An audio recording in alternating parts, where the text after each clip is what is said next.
Now, let's move on to a very interesting topic called tenses. Tenses is derived from the Latin word called tempus, which means time. And when I'm talking about tenses, verbs are a major part of it. Yes. Now, as we all know the conjugated forms, we know the subject-verb agreement, now we are moving towards the tenses.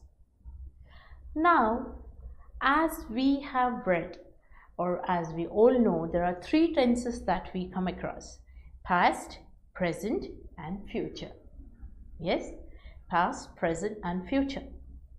Now, most of the times when we are using these tenses, we tend to have some kind of confusions. Again, we have three tenses and there are 12 kinds, because we have the continuous, we have the perfect, we have the simple forms. Okay, we have the simple forms, we have the continuous forms, we have the perfect forms. When we are doing this, then totally we are talking about some 12 kinds of tenses. Now first let me take the simple one, that is the present tense. Yes, let's start with a positive note, that is the present tense. That is when I'm talking something which is related to present now. Okay, when I'm talking about something which is happening now, I call it present tense.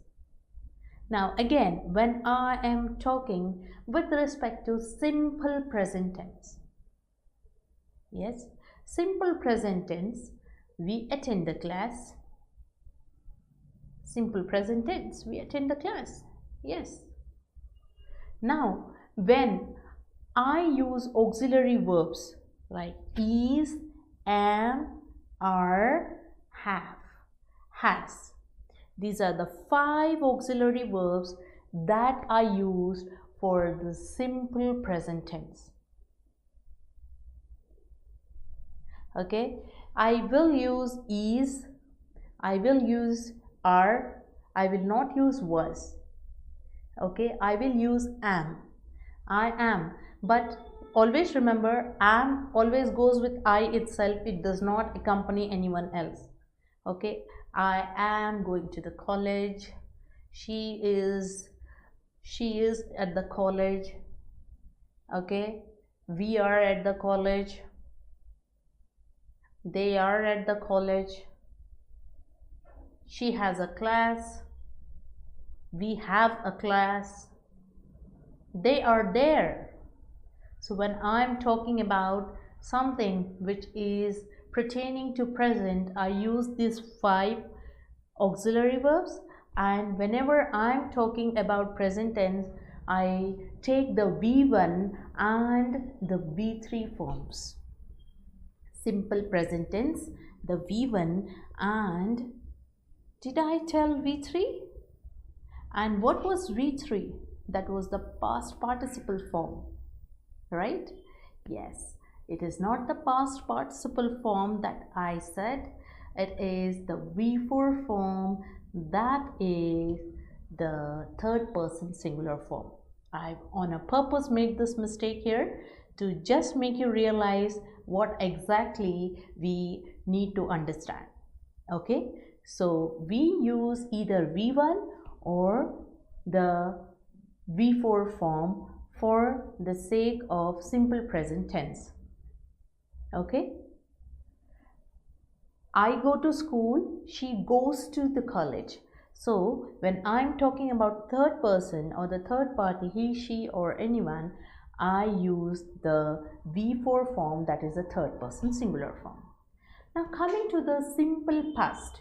What do you mean by simple past? Yes, simple past is simple past, right? Yes, the action that has happened earlier is called as simple past, or something that has happened in the past or a time which has already passed away, that is called as past tense, and we are talking about simple past. When we are talking about simple past, remember I told you we have the regular irregular verbs. When we have the regular irregular verbs, we add either ed or interchange the vowels for the sake of the past tense, right? Yes. So what I say here is the V2 forms. The V2 forms are the verbs that we use for the sake of the simple past tense. And how about the auxiliary verbs? Yes, we do use was, were, what else? Was, were, I was attending the class, we were attending the class. Yes, was and were are the two auxiliary verbs that I use. Okay, and then the third auxiliary verb is had. We had a class. We had a session. They had a session. Okay, now when we are talking about anything which is with respect to past, we use were, we use was, and we use had. Simple past tense, along with the regular or irregular verbs, that is the V2 form. Yes, we use the V2 form. Either you add ed or interchange the vowels, or the word entire changes for the sake of past tense. So you use this. This is how we have the tenses for simple tense. Now when I am talking about simple future, I will go to the college, we shall go to the college, they will go to the college. Yes, it is simple future. I will use will or shall with respect to the time, and then I will talk about the future.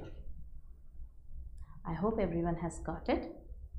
Okay, so this is how we are doing about the future tense, the simple past, and the simple present.